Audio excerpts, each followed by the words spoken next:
We all know Intel used to dominate the CPU market, but that has not been the case for a few years now, especially since Apple has kind of kicked them to the curb and started developing their own silicon. And don't forget about TSMC as well. They also has been a #1 provider in the market as well, especially ever since they adopted ASML's ultraviolet lithography technology to make the world's smallest and most dense chips. So what is Intel to do? They had the gamers to fall back on, but they also are losing that race to AMD as well. Let's take a look at this article. The gamers have spoken. AMD obliterates Intel in the CPU sales. This is an article on Digital Trends. So we're going to get into this article and look at what is going on with the CPU sales from Intel. But before we do that, if you're new to this channel and enjoy this type of content, please do me a huge favor. Hit that subscribe button. Don't forget to hit that notification bell and hit that like button as well if you like this video. All right, let's dive into this video. Again, this is an article out of Digital Trends. AMD's 3D V-Cache processors are some of the best CPUs, and they're certainly a hit amongst gamers. These sales figures speak for themselves. According to the latest numbers from Mind Factory, a German retailer, customers are continuously picking AMD over Intel, and the gap is huge. What's perhaps more interesting is that AMD's last gen platform continues to dominate sale charts despite the lack of an upgrade path from the AM4 socket. That's because those CPUs are very dependable. Like I said, they've been great for gamers. So if something is working well, why not continue to go with it? You know what you're going to get from AMD as compared to Intel chips, which are more productivity focused and not necessarily gamer centric. So AMD decided they want to go down the gamer route, and it's starting to pay off for them.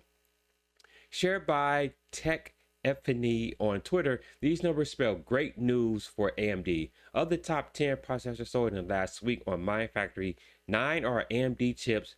The Core i5 13600KF is the only Intel CPU to make it in the top 10. The only one to make it in the top 10. And it's coming in the last at a shared number of 10 spot with the Ryzen 5 5600, each sold just 150 units. The top of the chart looks more impressive, with the Ryzen 7 7800 3D claiming the top spot with 550 units sold, followed by the Ryzen 7 58X3D with 480 units sold.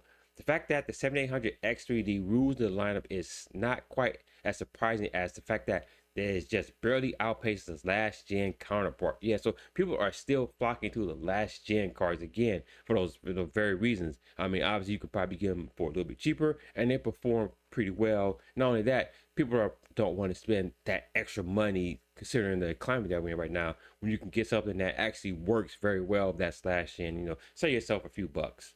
The 5800X3D is a fantastic CPU, and even by current gen standards, it offers great performance in gaming. Its main downside is the fact that it belongs to a dead platform. AMD is shifting focus to the AM5 socket, meaning that users who build a PC with the 5800X3D are locking themselves to AM4 motherboards and DDR4 RAM. There will be no way to upgrade the CPU in the future without swapping the motherboard and possibly other components too. Yeah, so that is obviously that's a bit of a downside. You're not able to get to the next level or the next generation of components. But if you're going to have this PC for 5, 6, 7 years, then by that time you're going to have even more next generation components. So it really doesn't matter. You can save yourself a few bucks, go with that kind of build. But if you're worried about upgrading more frequently, maybe in the next year or two, then yeah, that's probably something you need to consider. But yeah, if you want to hold on to your PC for 6 or 7 years, then I wouldn't really worry about that. If you're not worried about upgrading anything, I wouldn't worry about it as well. Here's some of the numbers here. Actually, let's go over to this chart here to take a look at it. This is the chart that was on the tweet by Tech Epiphany or whatever. So you have the CPU share here. So the red line is AMD, blue line is Intel. So this is week 8 all the way up to week 24. You see back here, AMD was still, killing it, kicking Intel in the balls with this one. It was at about 65% compared to about 35%. But look at this big spike up right here around week 15. They went over 80% and Intel dipped below 20%. And now they kind of leveled out. You're looking at about 75% versus 25%. So we're talking about 3-to-1 no, sorry, 4-to-1 margin right now with no, sorry, 3-to-1. My math is tripping. Yeah, so yeah, 3-to-1 right now. AMD is kicking Intel's butt. So Intel has to figure out what the heck are they going to do, and obviously they tried to um, jump into the GPU market to try to probably do some different things to try to save some get some money going elsewhere. But in terms of gaming CPUs, yeah, this is not their spot. This is not looking good for them. Like I said, their CPUs for productivity, probably in the workplace, they're probably still going to dominate that. But for gamers, people like, probably most of you who are watching this, myself included, it's not a gaming channel, but yeah, but we, pay attention to gaming. But yeah, so that would be good for us gamers. And here's the other chart here. It just shows the list of each of the CPUs for this past week. And look at this top list right here, all AMD 1 2 3 4 5 6 7 8 9, and then down you get down to 10 and you can finally see the Intel Core i5 and 10 Core i7, then more AMD, then another Intel, more AMD, Intel, more AMD than Intel. So AMD is dominating the CPU market in terms of for the gamers out there. They want AMD compared to Intel at this point. Let's finish up this article real quick. While that's a negative for the 5800X3D, the sales figures showed that many consumers aren't dissuaded by this, and a good CPU that's likely to keep up for a few years is sufficient for now. It doesn't hurt that the chip is affordable. It's priced around $320, which is not a bad price, with cheaper motherboard and RAM than the 7800X3D. Right, so those who are on a budget or those who are just looking to save some money, obviously that is a better option for you at this point than trying to keep up with the current gen, spending easily another $400 or $500 more just to build your PC, and probably even more than that as well. When it comes to obtaining accurate sales figures for PC hardware, most retailers and manufacturers tend to keep this quiet. As such, these numbers from manufacturer are among the only reliable glimpse into such charts. Because of that, it's not necessarily a full picture of what gamers are choosing to buy. If you look at the latest Steam hardware survey, for example, you can still see Intel still makes up about 2/3 of all CPUs sampled for Steam. So I guess that number will probably encompass just all CPUs from over anybody who's gaming on Steam. So obviously those are probably CPUs or computers that are built years ago when people were probably buying up CPUs from Intel. But the latest shift, if you can see in this chart here, is that gamers are marching towards AMD. So again, AMD looks like they're going to continue to dig into that. So that's going to spell trouble for Intel in this realm in the future.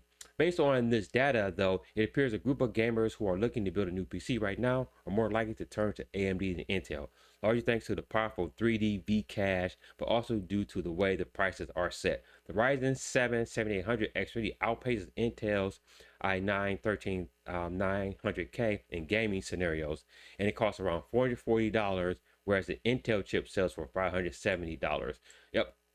Of course, the lower core count of the AMD makes it less suitable for productivity, but a computer built for gaming will benefit from the cheaper and faster AMD chip. Yeah, so there you have it. Their prices are a big factor when it comes to building a PC.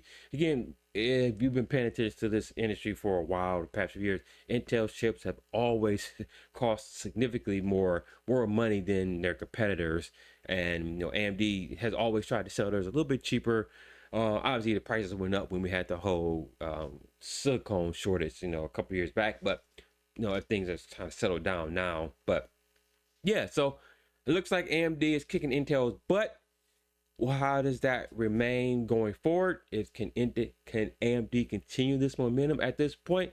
I think so, as long as they continue to build great PC CPUs for gamers, and again, and still incorporate their 3D V cache. That is going to be a huge win for AMD and for gamers. But let me know what your thoughts are about this. Do you think Intel has a chance to regain some of their CPU dominance from the past? Do they have something that the gamers will be looking for? Let me know down below. If you're looking to build a new PC, a gaming PC in the future, which chip are you going to go with? Are you going to go with AMD for your CPU, or you're going to go with Intel? Let me know down in the comment sections. Thank you once again for taking time out to watch this video. If you enjoyed this video, please do me a huge favor. Consider hitting that subscribe button. Don't forget to hit that notification bell. And chances are, if you like this video, your friends like this video as well. So make sure you like and share this video as well. Also, if you want to stay up to date with the latest tech news, head over to sounds30.com, where I curate and aggregate tech news from around the web and bring it to you one website at sounds30.com. I cover Apple, Samsung, Android, Google, computing, and even more tech news at sounds30.com. And until next video, guys, stay nerdy.